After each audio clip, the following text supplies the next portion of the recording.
بسم الله الرحمن الرحيم.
إن الحمد لله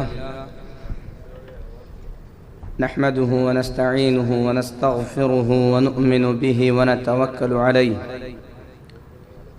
ونعوذ بالله من شرور أنفسنا ومن سيئات أعمالنا من يهده الله فلا مضل له ومن يضلل فلا هادي له وأشهد أن لا إله إلا الله وحده لا شريك له وأشهد أن محمدًا عبده ورسوله أرسله بالحق بشيرًا ونذيرًا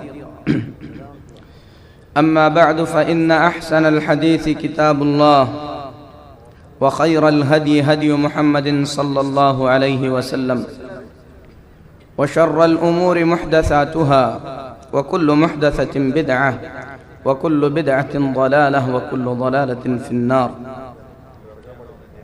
يا أيها الذين آمنوا اتقوا الله حق تقاته ولا تموتن إلا وأنتم مسلمون. يا أيها الناس اتقوا ربكم الذي خلقكم من نفس واحدة وخلق منها زوجها وبث منهما رجالا كثيرا ونساء واتقوا الله الذي تساءلون به والأرحام إن الله كان عليكم رقيبا. يا أيها الذين آمنوا اتقوا الله وقولوا قولا سديدا يصلح لكم أعمالكم ويغفر لكم ذنوبكم ومن يطع الله ورسوله فقد فاز فوزا عظيما. أما بعد. محترم اسلامی بھائیو، معزز خواتین اسلام، اللہ رب العالمین کا ہم تمام مسلمانوں پر بڑا احسان ہے کہ اللہ رب العالمین نے ہم تمام کو دین اسلام کی ہدایت فرمائی۔ اللہ سے دعا ہے کہ اللہ تبارک و تعالی کتاب اللہ، سنت رسول صلی اللہ علیہ وسلم کو سلف صالحین کے منہج کے مطابق سمجھ کر عمل کرنے کی توفیق عطا فرمائے۔ اس فانی دنیا کی حقیقت کو سمجھتے ہوئے ہم تمام کو اپنی آخرت بنانے کی اللہ رب العالمین ہم تمام کو توفیق بخشے۔ میرے محترم بھائیو، اللہ تبارک و تعالی نے جب ہم تمام کے باپ آدم علیہ السلام کو پیدا کیا اور انہی سے حوا علیہ السلام کو پیدا فرمایا، دونوں کو جنت میں رکھا، درخت کے قریب جانے سے منع کیا، اس کے بعد شیطان نے وسوسے میں ڈال کر آدم اور حوا علیہ السلام کو جنت کے قریب لے گیا، جس پر اللہ تبارک و تعالی نے ان دونوں کو جنت سے نکالا اور دنیا میں بھیجا تو اللہ رب العالمین نے زمین پر بھیجنے کے بعد فرمایا فإما يأتينكم مني هدى فمن تبع هداي فلا خوف عليهم ولا هم يحزنون۔ جنت سے نکال کر تمہیں دنیا میں بھیجا جا رہا ہے، تمہارے دنیا میں جانے کے بعد میری طرف سے رہنمائی بھیجی جائے گی، سیدھا راستہ دکھایا جائے گا۔ تم میں سے جو شخص اس راستے پر چلے گا اسے کسی قسم کا کوئی خوف نہیں ہوگا اور نہ ہی اسے کسی قسم کا کوئی غم ہوگا۔ اس کے فوراً بعد اللہ تبارک و تعالی نے ان لوگوں کا انجام بھی بیان فرمایا جو اللہ کی بھیجی گئی اس ہدایت کو ٹھکرائیں گے کہ اللہ تبارک و تعالی نے ان کے لیے دردناک عذاب تیار کر رکھا ہے۔ ان دونوں آیات میں اللہ تبارک و تعالی نے آدم علیہ السلام کو اس دنیا میں رکھے جانے کا مقصد بیان فرمایا ہے کہ یہ دنیا اس لیے بنائی گئی ہے کہ اللہ کے بندے اللہ رب العالمین کی ہدایت اور رہنمائی کو پہچان کر اس کے مطابق عمل کریں۔ اگر اس کے مطابق عمل کریں گے تو ایسی صورت میں ان کی آخرت سنور جائے گی۔ جنت سے انہیں نکالا گیا تھا، جنت میں انہیں دوبارہ داخلہ دیا جائے گا۔ اگر اللہ کے بھیجے گئے اس ہدایت کو ٹھکرا دیں گے تو ایسی صورت میں ان کا ٹھکانہ جہنم بن جائے گا۔ تو میرے محترم بھائیو، یہ دنیا کی زندگی در حقیقت اپنی آخرت کو بنانے کا ایک موقع ہے جو اللہ تبارک و تعالی نے ہم تمام کو عطا فرمایا ہے۔ اگر کوئی شخص اس دنیا کے حقیقی مقصد کو بھول کر اس دنیا کو بنانے میں لگ جائے تو ایسی صورت میں اس سے بڑی نادانی کچھ بھی نہیں ہو سکتی۔ اسی لیے اس دنیا کو اللہ تبارک و تعالی نے بہت ہی زیادہ حقیر اور بہت ہی زیادہ ذلیل بنایا ہے۔ قرآن کریم میں اللہ تبارک و تعالی نے کئی مقامات پر اس دنیا کو بہت ہی زیادہ معمولی چیز سے مثال دیا ہے۔ ایک جگہ پر اللہ تبارک و تعالی فرماتا ہے اعلموا انما الحیات الدنیا لہو ولعب اعلموا انما الحیات الدنیا لعب ولہو وزینۃ وتفاخر وتکاثر بالاموال والاولاد۔ اچھی طریقے سے اس بات کو جان لو کہ یہ دنیا ایک کھیل اور تماشا ہے، مختصر سی زیب و زینت کی چیز ہے۔ اس دنیا میں بس لوگ اپنے مال کی کثرت اور اولاد کی کثرت کے لیے جیتے ہیں، اور یہ ساری کی ساری چیزیں کمثل غیث اعجب الکفار نباتہ، اللہ فرماتا ہے کہ اس بارش کے مانند ہے جو زمین پر گرنے کے بعد لہلہاتی کھیتیاں اگاتی ہیں، اور ان کھیتیوں سے کسان خوش ہو جاتا ہے۔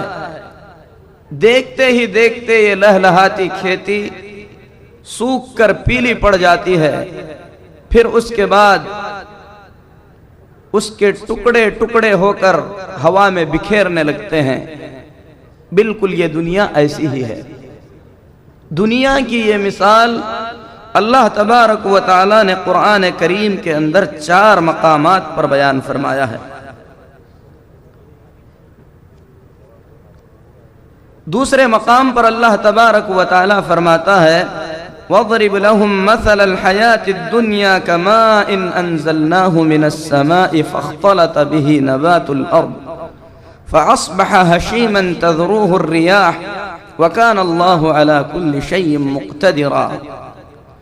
اے نبی صلی اللہ علیہ وسلم، ان لوگوں سے آپ دنیا کی مثال بیان کر دیجئے کہ اس دنیا کی مثال ایسی ہے جیسے زمین سے پانی برسایا، آسمان سے پانی برسایا گیا ہے، پھر اس کے بعد اس سے چارہ نکل آیا، کھیتی نکل آئی، پھر اس کے بعد وہ سوکھ کر خش و خاشاک بن گئی جسے ہوائیں اڑاتی پھرتی ہیں۔ میرے محترم بھائیو،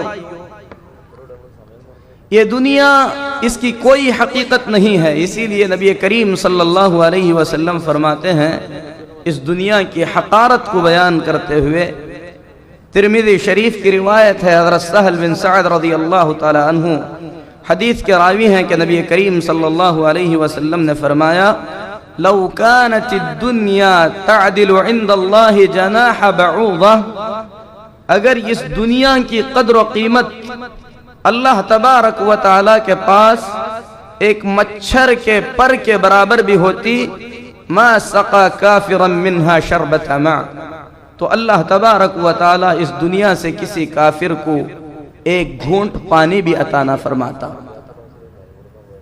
اللہ کے رسول صلی اللہ علیہ وسلم حضرت عبداللہ بن عمرو بن عاص رضی اللہ تعالی عنہ کے پاس سے گزرے، فرماتے ہیں کہ ہم لوگ اپنا ٹوٹا ہوا گھر درست کر رہے تھے، نبی کریم صلی اللہ علیہ وسلم نے پوچھا کہ کیا ہو رہا ہے؟ حضرت عبداللہ بن عمرو بن عاص رضی اللہ تعالی عنہ نے فرمایا کہ اے اللہ کے نبی صلی اللہ علیہ وسلم، یہ ٹوٹا ہوا گھر ہے جس کی مرمت کر رہے ہیں۔ نبی کریم صلی اللہ علیہ وسلم نے فرمایا ما اری الامر الا اعجل من ذلك، مجھے تو ایسے لگتا ہے کہ ہماری زندگی اس سے بھی زیادہ مختصر ہے، یعنی اس کے اصلاح کی کوئی ضرورت نہیں ہے۔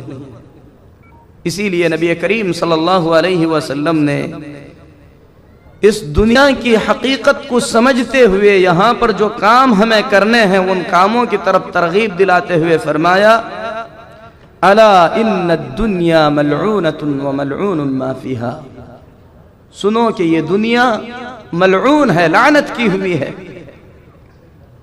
دنیا میں جو کچھ ہے سب ملعون ہے، الا ذکر اللہ، سوائے اللہ تبارک و تعالیٰ کے ذکر کے، وما والا، اور ان چیزوں کے جو اللہ کے ذکر سے تعلق رکھتی ہیں، وعالما ومتعلما، لعنت سے اگر بچے ہوئے ہیں اللہ کا ذکر کرنے والے، اللہ کے ذکر سے تعلق رکھنے والے، علم حاصل کرنے والے یا علم سکھانے والے ہیں۔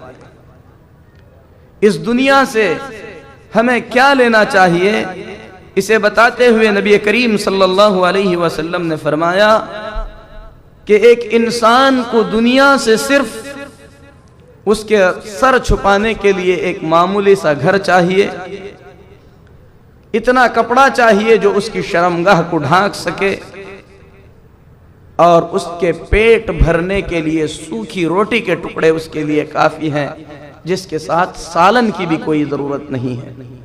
اور یہ حدیث ترمذی شریف کی ہے، اور امام ترمذی رحمت اللہ علیہ نے اس حدیث کو حسن قرار دیا۔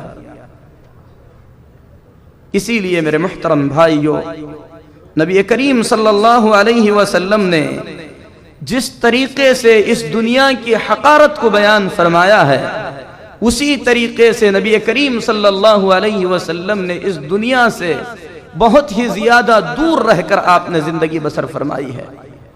نعمان بن بشیر رضی اللہ تعالی عنہ فرماتے ہیں عمر بن خطاب رضی اللہ تعالی عنہ ایک دن لوگوں نے دنیا کے اندر جو کچھ پایا ہے اس کا تذکرہ کیا کہ دنیاوی مال و متاع لوگوں کے پاس کثرت سے ہو گیا ہے، پھر اس کے بعد فرمانے لگے، مسلم شریف کی روایت ہے لقد رأيت رسول اللہ صلی اللہ علیہ وسلم يظل اليوم یلتوی ما یجد من الدقل ما یملأ بطنہ، اللہ کی قسم میں نے نبی کریم صلی اللہ علیہ وسلم کو پورے دن بھوک سے تڑپتے ہوئے دیکھا ہے، اور آپ صلی اللہ علیہ وسلم کے پاس ایسی ردی کھجوریں بھی نہیں تھی جن سے آپ صلی اللہ علیہ وسلم اپنا مبارک پیٹ بھر سکیں۔ حضرت قتادہ رضی اللہ تعالی عنہ فرماتے ہیں انس رضی اللہ تعالی عنہ کے گھر ایک خباز تھا جو روٹیاں پکایا کرتا تھا، لوگ آ کر روٹی لے جایا کرتے تھے، حضرت انس رضی اللہ تعالی عنہ لوگوں سے فرمایا کرتے تھے کلو ما اعلم النبی صلی اللہ علیہ وسلم رأى رغیفا مرققا قط، کھاؤ، مجھے یاد نہیں آتا کہ نبی کریم صلی اللہ علیہ وسلم نے کبھی نرم روٹی کھائی ہو، حتی لقی باللہ عز وجل، یہاں تک کہ آپ صلی اللہ علیہ وسلم اللہ رب العالمین سے جا ملے۔ وَلَا أَرَاهُ رَآ شَأْتًا صَمِيتًا بِعَيْنِهِ قَطْ، مجھے معلوم نہیں کہ نبی کریم صلی اللہ علیہ وسلم نے کبھی بھنی ہوئی بکری کو اپنی آنکھوں سے دیکھا بھی ہے۔ یہ آپ صلی اللہ علیہ وسلم کی پوری زندگی کی بات ہے۔ فاطمہ الزہرا رضی اللہ تعالی عنہا ایک مرتبہ روٹی کا ایک ٹکڑا لے کر محمد الرسول اللہ صلی اللہ علیہ وسلم کے پاس پہنچی۔ اللہ کے نبی صلی اللہ علیہ وسلم نے فاطمہ سے کہا کہ بیٹی یہ روٹی تمہارے پاس کہاں سے آئی؟ فاطمہ نے کہا ابا جان، گھر میں تھوڑا سا آٹا تھا، میں نے اس کی ایک روٹی بنائی، دل رہا نہ گیا، ٹکڑا لے کر میں آپ کے پاس آئی ہوں۔ نبی کریم صلی اللہ علیہ وسلم نے روٹی کا ٹکڑا اپنے منہ میں رکھتے ہوئے فرمایا کہ فاطمہ 3 دن کے بعد تیرے باپ کے حلق میں اترنے والا یہ پہلا لقمہ ہے۔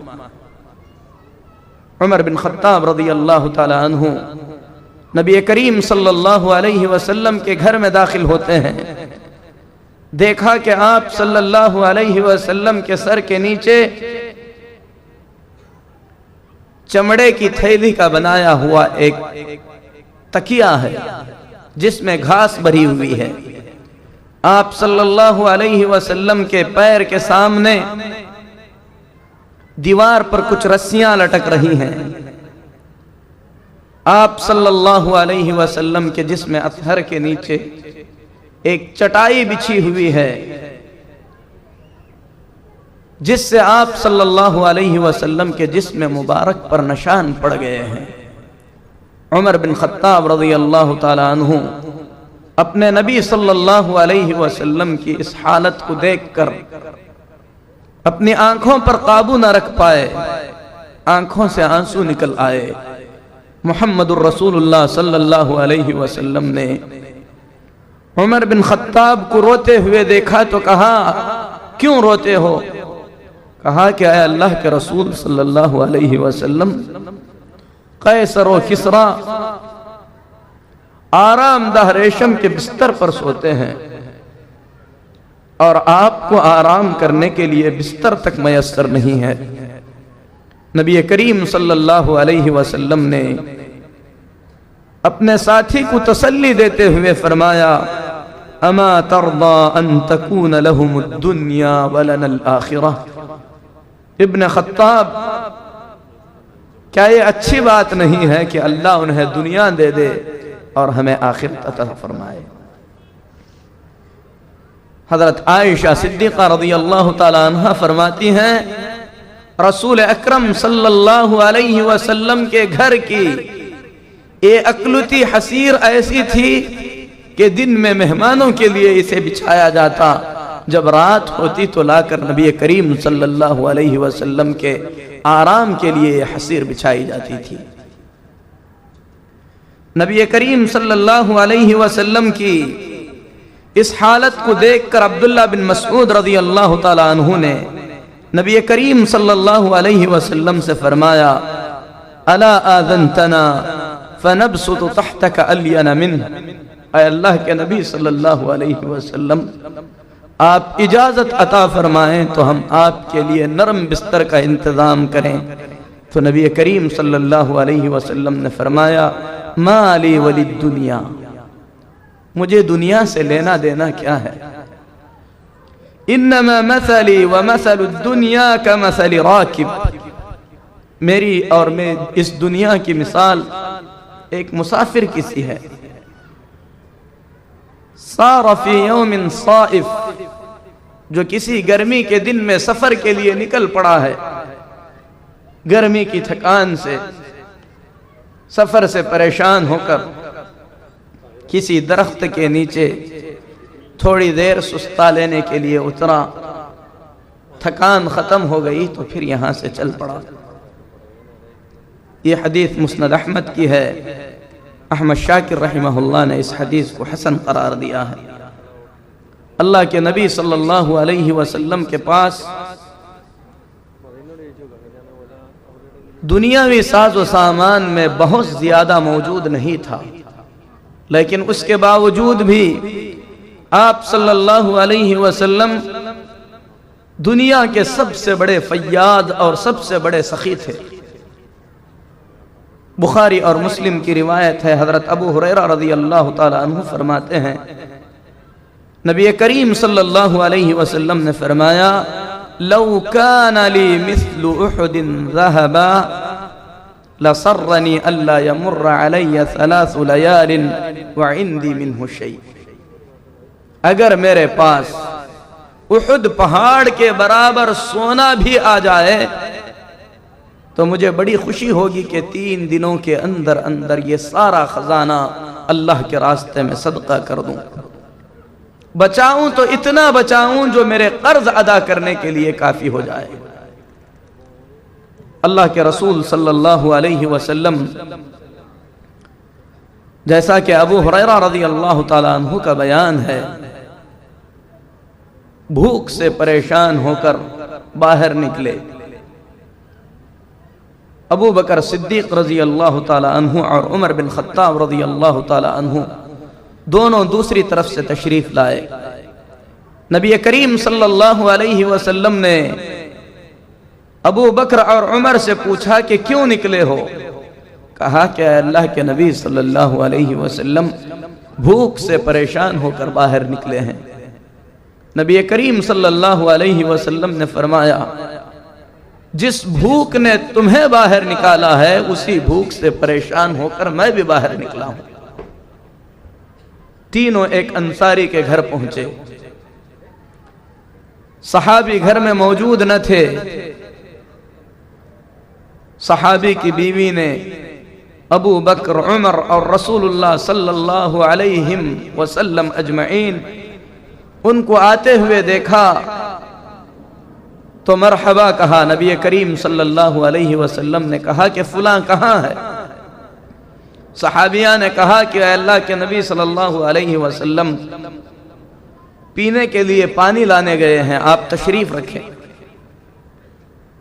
جب صحابی آئے تو انہوں نے کہا، آج میری بڑی خوش قسمتی ہے کہ محمد الرسول اللہ صلی اللہ علیہ وسلم، ابو بکر صدیق اور عمر بن خطاب کی ضیافت مجھے نصیب ہو رہی ہے۔ فوراً درخت سے کچھ کھجور توڑ لائے، اس کے بعد چاقو لے کر آگے بڑھے کہ جانور ذبح کریں۔ نبی کریم صلی اللہ علیہ وسلم نے فرمایا، دودھ دینے والے جانور کو ذبح نہ کرنا۔ جانور ذبح کر کے رسول اکرم صلی اللہ علیہ وسلم کے سامنے تیار کر کے لایا گیا۔ سب نے مل کر کھایا۔ کھانے کے بعد نبی کریم صلی اللہ علیہ وسلم نے فرمایا، ثم لتسألن یومئذ عن النعیم،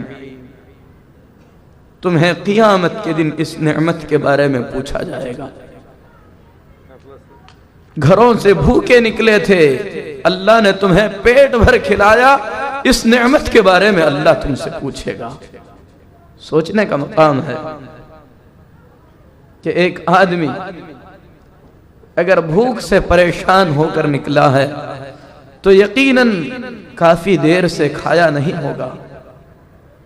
جب پیٹ بھر کھانا کھا لیا تو نبی صلی اللہ علیہ وسلم اس موقع پر فرماتے ہیں کہ اس نعمت کے بارے میں سوال ہوگا۔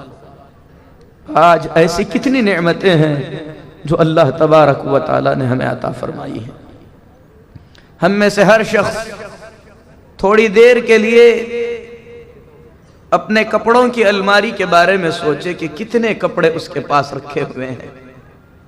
ام المؤمنین عائشہ صدیقہ رضی اللہ تعالی عنہ فرماتی ہیں، محمد الرسول اللہ صلی اللہ علیہ وسلم کے پاس ایک کپڑا تھا جو 4 گز لمبا اور 1.25 گز چوڑا تھا. یہ آپ صلی اللہ علیہ وسلم کا مکمل لباس تھا. حضرت عبادہ بن صامت رضی اللہ تعالیٰ عنہ فرماتے ہیں محمد الرسول اللہ صلی اللہ علیہ وسلم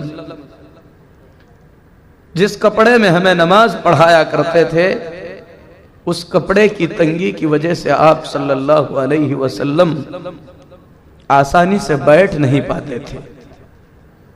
جیسی زندگی آپ صلی اللہ علیہ وسلم نے بسر فرمائی اپنے صحابہ کرام کو بھی نبی کریم صلی اللہ علیہ وسلم نے ایسی ہی زندگی کی ترغیب عطا فرمائی تھی. ابو ہریرہ رضی اللہ تعالیٰ عنہ کا بیان ہے، بخاری شریف میں ہے، لَقَدْ رَأَيْتُ 70 مِنْ أَهْلِ الصُّفَّةِ مَا مِنْهُمْ رَجُلٌ عَلَيْهِ رِدَاءٌ إِمَّا إِزَارٌ وَإِمَّا كِسَاءٌ. اہل صفہ کے 70 آدمیوں کو میں نے اس حالت میں دیکھا ہے کہ ان کے پاس مکمل جسم ڈھانکنے کا کپڑا موجود نہیں تھا. کسی کے پاس تہبند تھا تو اوپر اوڑھنے کی چادر نہیں تھی. کوئی اپنے کپڑے کو گردن سے لپیٹ کر نیچے تک چھوڑ دیا کرتا تھا. قد ربطوا فی اعناقہم، اپنا کپڑا گردن سے باندھ کر نیچے لٹکا دیا کرتے تھے. ما یبلغ نصف الساقین، کپڑا ایسا تھا جو آدھے گھٹنوں تک نہیں پہنچا کرتا تھا. ومنها ما يبلغ الكعبین، اور کسی کا کپڑا تنگی کے ساتھ ٹخنے تک پہنچ سکتا تھا. فَيَجْمَعُهُ بِيَدَيْهِ كَرَاهِيَةَ أَن تُرَى عَوْرَتُهُ، اپنے کپڑے کو ہمیشہ اپنے ہاتھ میں پکڑے رہتے تھے اس خوف سے کہ کہیں شرمگاہ ظاہر نہ ہو جائے. یہ زندگی نبی کریم صلی اللہ علیہ وسلم کے صحابہ کرام رضوان اللہ علیہ مجمعین نے بسر فرمائی ہے. میرے محترم بھائیو، یہ دنیا جیسا کہ نبی کریم صلی اللہ علیہ وسلم نے فرمایا ہے ایک مسافر کی طرح زندگی بسر کرنے والی جگہ ہے.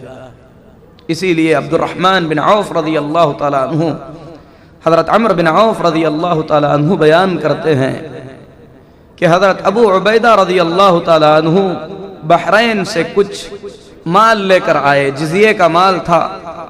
صبح کے وقت صحابہ کرام رضوان اللہ علیہ مجمعین اللہ کے نبی صلی اللہ علیہ وسلم کے گرد جمع ہو گئے تو آپ صلی اللہ علیہ وسلم نے مسکرا کر فرمایا بحرین کے مال کے آنے کی اطلاع پہنچی ہوگی. سنو، اللہ کی قسم مجھے تم پر فقیری کا کوئی خوف نہیں ہے. مجھے ڈر ہے کہ یہ دنیا تمہارے لیے کھول دی جائے گی. جس طریقے سے پچھلے لوگوں نے دنیا کے اندر منافست کی، ایک دوسرے سے آگے بڑھنے کی کوششیں کی، اسی طریقے سے تم بھی دنیا طلبی میں لگ جاؤ گے. پھر جیسے وہ ہلاک ہو گئے ویسے ہی تم بھی ہلاک و برباد ہو جاؤ گے. یہ حدیث بخاری اور مسلم کی ہے. یہ دنیا بڑی رنگینی اور بڑی مٹھاس کی چیز ہے، آدمی اس میں بہت ہی جلد ملوث ہو جاتا ہے.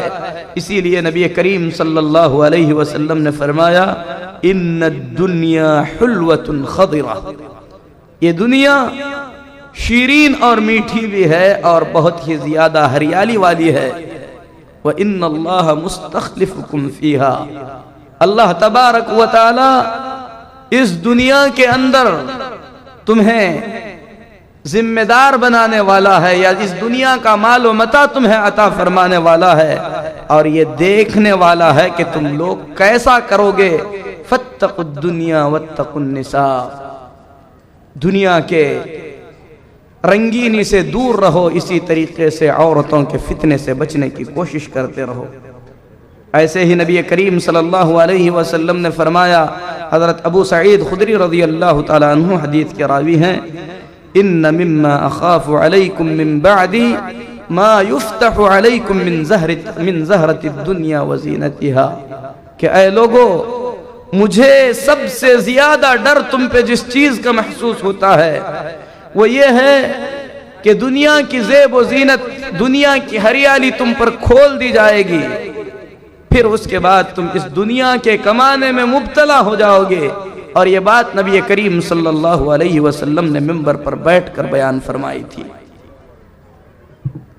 صحابہ کرام رضوان اللہ علیہم اجمعین کے ساتھ نبی کریم صلی اللہ علیہ وسلم ایک مرتبہ بازار میں تشریف لے گئے، جیسا کہ حضرت جابر رضی اللہ تعالی عنہ کا بیان ہے۔ اللہ کے نبی صلی اللہ علیہ وسلم نے بازار میں ایک کان کٹے ہوئے بکری کے مردہ بچے کو دیکھا۔ آپ صلی اللہ علیہ وسلم نے بکری کے اس مرے ہوئے بچے کو اپنے ہاتھ سے اٹھایا، فرمایا کہ کسے یہ پسند ہے کہ اسے 1 درہم میں خریدے۔ صحابہ نے کہا اے اللہ کے رسول صلی اللہ علیہ وسلم، بھلا اسے لے کر کوئی کیا کرے گا؟ نبی کریم صلی اللہ علیہ وسلم نے فرمایا کہ بغیر قیمت کے اسے کون لینا چاہتا ہے؟ صحابہ نے کہا اے اللہ کے رسول صلی اللہ علیہ وسلم، یہ تو مردار ہے، اگر یہ زندہ ہوتا تب بھی اس میں عیب ہے کہ اس کا کان کٹا ہوا ہے۔ تو نبی کریم صلی اللہ علیہ وسلم نے جب یہ پورا نقشہ صحابہ کے ذہن میں بٹھا دیا تو فرمایا واللہ للدنیا اہون علی اللہ من هذا علیکم، اللہ کی قسم جتنا حقیر یہ مردہ اور کان کٹا ہوا بکری کا بچہ تم لوگوں کی نظر میں ہے، اللہ رب العالمین کے پاس یہ ساری دنیا اس سے بھی زیادہ حقیر اور اس سے بھی زیادہ ذلیل ہے۔ اسی لیے میرے محترم بھائیوں، اللہ تبارک و تعالی نے یہ دنیا زیادہ تر ان لوگوں کو عطا نہیں فرمایا جن سے اللہ تبارک و تعالی محبت کرتا تھا۔ نبی کریم صلی اللہ علیہ وسلم فرماتے ہیں کہ اللہ دنیا کو انہیں بھی عطا کرتا ہے جن سے محبت کرتا ہے، اور انہیں بھی عطا کرتا ہے جن سے اللہ کی کوئی محبت نہیں ہوتی، لیکن دین اللہ تبارک و تعالی صرف اسے ہی دیتا ہے جس سے اللہ رب العالمین محبت کرتا ہے۔ ہم دعا کرتے ہیں کہ اللہ رب العالمین ہم تمام کو دین عطا فرمائے۔ میرے محترم بھائیوں، اس دنیا کی حقارت اور اس دنیا کی ذلت کا اس بات سے اندازہ لگایا جا سکتا ہے کہ نبی کریم صلی اللہ علیہ وسلم کے صحابہ جن کی اللہ تبارک و تعالی نے تعریفیں فرمائیں، جنہوں نے اپنی پوری زندگیاں اسلام کی خدمت کے لیے لگا دی، اللہ تبارک و تعالی نے اس دنیا میں سے بہت زیادہ انہیں عطا نہیں فرمایا۔ عبد الرحمن بن عوف رضی اللہ تعالی عنہ مالدار صحابہ میں سے ایک صحابی ہیں۔ عبد الرحمن بن عوف رضی اللہ تعالی عنہ کے سامنے کھانا لا کر رکھا گیا۔ اپنے سامنے لذیذ کھانے کو دیکھ کر عبد الرحمن بن عوف رضی اللہ تعالی عنہ کی آنکھوں میں آنسو نکل آئے، فرمانے لگے اللہ کی قسم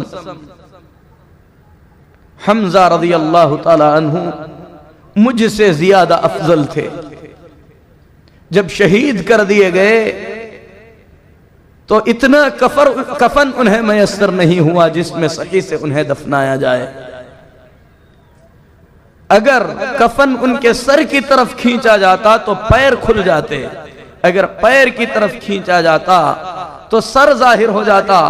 نبی کریم صلی اللہ علیہ وسلم نے فرمایا کہ ان کے سر پر کفن ڈال دو اور پیروں پر گھاس ڈال کر انہیں دفن کر دو۔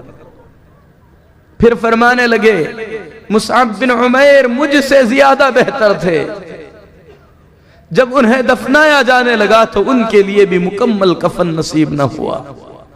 میرے محترم بھائیوں،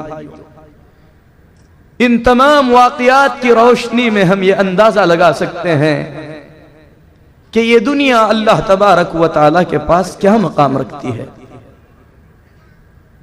اللہ کے خلیل ابراہیم علیہ السلام کے گھر میں فاقے ہوا کرتے تھے، وہیں پر اللہ تبارک و تعالی نے اس وقت کے ظالم اور کافر بادشاہ کو پوری دنیا کی بادشاہت عطا فرمائی تھی۔ اسی لیے میرے محترم بھائیوں، نبی کریم صلی اللہ علیہ وسلم نے ہمیشہ صحابہ کرام رضوان اللہ علیہم اجمعین کو جنت کی طرف دھیان دلایا ہے۔ جیسا کہ ابھی گزرا، نبی کریم صلی اللہ علیہ وسلم نے عمرو بن عاص رضی اللہ تعالی عنہ کو گھر بناتے دیکھا تو فرمایا کہ مجھے نہیں لگتا کہ ہمیں اس کی کوئی ضرورت ہے۔ کیوں؟ اس لیے کہ قرآن پاک میں اللہ تبارک و تعالی فرماتا ہے قُلْ مَتَاعُ الدُّنْيَا قَلِيلٌ وَالْآخِرَةُ خَيْرٌ لِمَنِ اتَّقَىٰ۔ آپ کہہ دیجئے کہ دنیا کا ساز و سامان بہت تھوڑا ہے، آخرت ان لوگوں کے لیے بہتر ہے جو تقوی کی زندگی گزارتے ہیں۔ اور تقوی کا مطلب ہے اللہ کے احکامات کو اللہ رب العالمین کے اجر و ثواب کی امید سے انجام دینا، اللہ کی منع کردہ چیزوں کو اللہ کے عذاب کے خوف سے رک جانا، حلال و حرام کی تمیز کرتے ہوئے اس دنیا کی زندگی کو بسر کرنا، یہی تقوی اور یہی پرہیزگاری ہے۔ جو لوگ اس طریقے کی زندگی گزارتے ہیں اللہ تبارک و تعالی انہیں جنتوں کا وعدہ فرماتا ہے، ایسی جنتوں کا وعدہ جس کی ہر چیز عمدہ سے عمدہ ہے، اس کی ہر چیز ایسی ہے جس کے بارے میں نبی کریم صلی اللہ علیہ وسلم فرماتے ہیں ما لا عین رأت ولا اذن سمعت ولا خطر علی قلب بشر۔ ایسی چیزیں جسے کوئی دل سوچ نہیں سکتا، جسے کسی آنکھ نے دیکھا نہیں ہے، اور نہ ہی کسی کے دل میں ویسا خیال آ سکتا ہے۔ دنیا کے اندر آدمی زراعت کرتا ہے، کھیتی باڑی کرتا ہے، جس کے لیے اسے مشقت اٹھانے کی ضرورت پڑتی ہے، لیکن اللہ تبارک و تعالی نے اہل جنت کے لیے جو باغات تیار فرمائے ہیں، ان باغات کا تذکرہ کرتے ہوئے اللہ فرماتا ہے قطوفها دانیہ، اس کے پھل جھکے ہوئے ہیں۔ کس طریقے سے جھکے ہوئے ہیں؟ دوسرے مقام پر رب نے فرمایا وَدَانِيَةً عَلَيْهِمْ ظِلَالُهَا وَذُلِّلَتْ قُطُوفُهَا تَذْلِيلًا، اس کے پھل، اس کے سائے جھکے ہوئے اور اس کے پھل لوگوں کی طرف جھکے ہوئے ہیں۔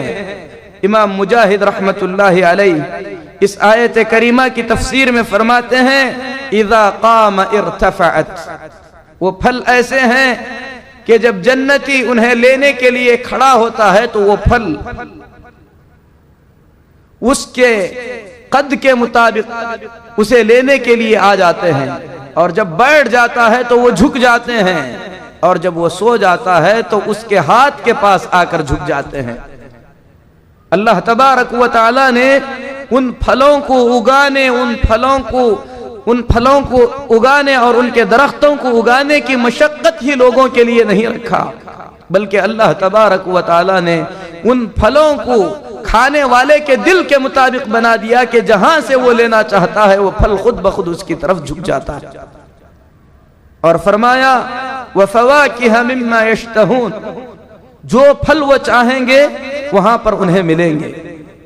وَفَاكِهَةً مِمَّا يَتَخَيَّرُونَ وَلَحْمِ طَيْرٍ مِمَّا يَشْتَهُونَ، جو پھل چن کر لینا چاہیں گے وہ انہیں میسر ہو جائے گا، گوشت میں سے جو گوشت وہ کھانا چاہیں گے انہیں عطا کر دیا جائے گا۔ اللہ تبارک و تعالی نے جنت کے پینے کی چیزوں میں ترغیب دلاتے ہوئے فرمایا وَسَقَاهُمْ رَبُّهُمْ شَرَابًا طَهُورًا، اللہ تبارک و تعالی نے جنتیوں کے لیے پاک شراب کا انتظام فرمایا ہے۔ وَيُطَافُ عَلَيْهِمْ بِآنِيَةٍ مِّن فِضَّةٍ، اللہ فرماتا ہے کہ چاندی کے برتن ان کے سامنے سے گھمائے جائیں گے، اور برتنوں کی بھی اللہ تبارک و تعالی نے خصوصیت کے ساتھ ان کا وصف بیان کرتے ہوئے فرمایا قَدَّرُوهَا تَقْدِيرًا، دیکھنے میں بڑے بھلے معلوم ہوں گے اسی لیے انہیں خاص اندازے سے بنایا گیا ہے۔ اور برتنوں کو لانے والے وہ ایسے ہوں گے کہ اللہ فرماتا ہے یطوف علیہم ولدان مخلدون اذا رأیتہم حسبتہم لؤلؤا منثورا. وہ برتن لانے والے وہاں پر ہمیشہ رہنے والے غلمان ہوں گے، بچے ہوں گے جو دیکھنے میں موتیوں جیسے نظر آئیں گے.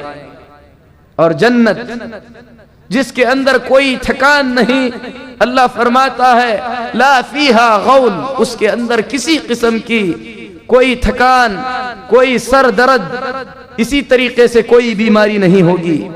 یتنازعون فیہا کأسا لا لغوا فیہا ولا تأثیما.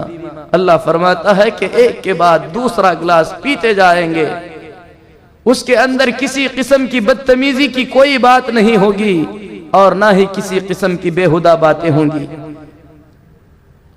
ان تمام چیزوں کے کھانے پینے کے بعد لوگوں کی جو کیفیت ہوگی، نبی کریم صلی اللہ علیہ وسلم نے اس کیفیت کو بیان کرتے ہوئے فرمایا کہ اہل جنت کھائیں گے پیئیں گے لیکن نہ پیشاب کی حاجت ہوگی اور نہ ہی قضاء حاجت کی کوئی ضرورت پڑے گی.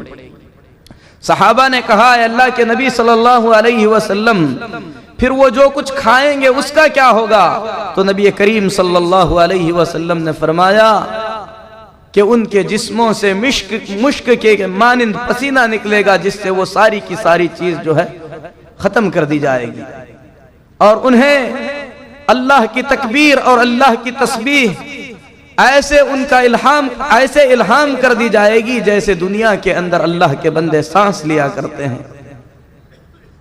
میرے محترم بھائیو، جنت کی ایک نہر کا تذکرہ کرتے ہوئے نبی کریم صلی اللہ علیہ وسلم نے فرمایا کہ اس کی جو مٹی ہے وہ مشک ہے، اس کا پانی دودھ سے زیادہ سفید اور شہد سے زیادہ میٹھا ہے. اس نہر کے پاس پرندے آتے ہیں جن پرندوں کی گردنیں اونٹ کے مانند لمبی ہوا کرتی ہیں. عمر بن خطاب رضی اللہ تعالی عنہ نے جب پرندوں کی یہ صفت سنی تو کہا اے اللہ کے نبی صلی اللہ علیہ وسلم وہ تو بڑے ناز و نعمت میں ہیں. نبی کریم صلی اللہ علیہ وسلم نے فرمایا ان سے زیادہ ناز و نعمت میں وہ لوگ ہیں جو ان پرندوں کو کھائیں گے اور وہ اہل ایمان ہوں گے جنہیں جنت میں ان پرندوں کا گوشت عطا کیا جائے گا. اسی طریقے سے ایک آدمی دنیا کے اندر گھر بنانے کے لیے دنیا بھر کی مشقت اور پریشانی برداشت کرتا ہے، اور جو لوگ دنیا کو سب کچھ سمجھ بیٹھے ہیں، حلال و حرام کی تمیز کیے بغیر اپنی زندگی کا بڑا مقصد بنا لیتے ہیں کہ ایک عالی شان گھر ہونا چاہیے.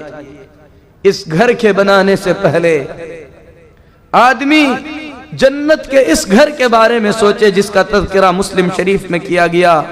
نبی کریم صلی اللہ علیہ وسلم فرماتے ہیں ان للمؤمن فی الجنت لخیمہ من لؤلؤۃ واحدۃ مجوفہ طولها 60 میلا.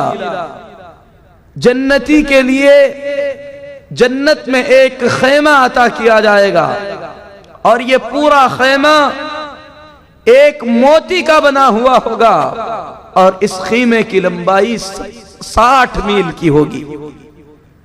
نبی کریم صلی اللہ علیہ وسلم فرماتے ہیں للمؤمن فیہا اہلون یطوف علیہم المؤمن فلا یرا بعضهم بعضا. اللہ تبارک و تعالی اس خیمے میں اس مومن کے لیے اس کے گھر والوں کا انتظام فرمائے گا اور مومن ان تمام کے ساتھ رہے گا لیکن ایک دوسرے کو وہ دیکھ نہیں سکیں گے، یہ سب کو دیکھ سکے گا. دنیا کے اندر جو ہم گھر بناتے ہیں اس گھر کے لیے اپنی پوری زندگی کی کمائی لگا دیتے ہیں، اپنی آخرت تک کو تباہ کر دیتے ہیں. اگر ہمارے خیال میں ہمیشہ یہ خیمہ رہے، اس خیمے کو حاصل کرنے کی تڑپ اگر ہمارے دل میں ہمیشہ رہے تو ایسی صورت میں ہم وہ اعمال ضرور کرنے کی کوشش کریں گے جن اعمال کی وجہ سے اللہ تبارک و تعالی یہ خیمہ ہمیں عطا فرمائے گا. یہ خیمہ کسے ملے گا؟ یہ گھر کسے ملیں گے؟ نبی کریم صلی اللہ علیہ وسلم نے ایسے اعمال بیان فرمائے ہیں جن اعمال کے انجام دینے سے ہم یہ چیز حاصل کر سکتے ہیں۔ نبی کریم صلی اللہ علیہ وسلم نے جنت میں گھر حاصل کرنے کا طریقہ بیان کرتے ہوئے فرمایا، من بنا للہ مسجدا، جو شخص اللہ کے لیے کوئی مسجد تعمیر کرے گا، اگرچہ کہ ایک پرندے کے گھونسلہ رکھنے کے جگہ کے مانند کی کیوں نہ ہو، اللہ تبارک و تعالی جنت میں اس کے لیے گھر بنائے گا۔ جو شخص 10 مرتبہ سورۃ الاخلاص کی تلاوت کرے گا، اللہ تبارک و تعالی جنت میں اس کے لیے محل تعمیر فرمائے گا۔ جو آدمی دن رات میں 12 رکعتیں فرض کے علاوہ نوافل ادا کرے گا، اللہ تبارک و تعالی اس کے لیے جنت میں گھر بنائے گا۔ جنت میں گھر کیسا بنے گا؟ نبی کریم صلی اللہ علیہ وسلم نے فرمایا، بناؤها لبنة من ذهب، جنت کا گھر سونے کی اینٹوں سے تعمیر کیا جائے گا۔ وملاطها المسك، اور اس کے لیے جو گارا استعمال کیا جائے گا وہ مشک کا ہوگا۔ حصباؤها اللؤلؤ والیاقوت، اس کے لیے جو جلی استعمال کی جائے گی، نبی کریم صلی اللہ علیہ وسلم فرماتے ہیں کہ وہ موتیوں اور یاقوت کی ہوگی۔ وتربتها الزعفران، اور جنت کی مٹی زعفران کی بنی ہوئی ہوگی۔ میرے محترم بھائیو، ایسی عظیم جنت کو اگر کوئی شخص ضائع کر کے اپنی دنیا کو تعمیر کرتا ہے، ایسی دنیا جس دنیا میں اسے کچھ ہی دن رہنا ہے، تو یقیناً اس سے بڑی حماقت اور کچھ بھی نہیں ہو سکتی۔ اخیر میں آپ تمام کو ایک حقیقت کی طرف اشارہ کرتے ہوئے اپنی بات ختم کرتا ہوں کہ دنیا اگر کتنی بھی عطا کی جائے، جیسا کہ نبی کریم صلی اللہ علیہ وسلم نے فرمایا کہ میری امت کی عمریں 60-65 کے درمیان کی ہیں، اس سے زیادہ اگر آدمی اس دنیا کے اندر جی سکتا ہے تو اس دور میں 100 کو تجاوز کرنے والے بہت کم لوگ ہیں۔ اور ہم میں سے تقریباً سب نے اگر پوری زندگی انہیں عطا کی جائے، آدھی یا آدھی کے قریب کی زندگی ہم نے گزار لی ہے۔